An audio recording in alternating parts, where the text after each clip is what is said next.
আসসালামু আলাইকুম pro Brazil football fans.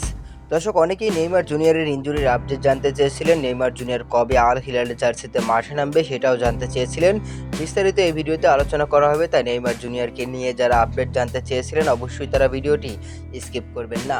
মূলত নেইমার জুনিয়র কিন্তু আল হিলালের ট্রেনিংয়ে অংশগ্রহণ করেছেন অনেকদিন আগে, আমি একটা ভিডিওতে বলেছিলাম। এবং নেইমার জুনিয়র কিন্তু আল হিলালের ট্রেনিং ম্যাচগুলো খেলছেন এবং সেখানে আল হিলালের গণমাধ্যমের তথ্য অনুযায়ী নেইমার জুনিয়র কিন্তু প্রতিদিন ম্যাক্সিমাম 60 মিনিট করে তিনি মাঠে খেলছেন এবং তিনি কিন্তু পরিপূর্ণ ফিট আছেন।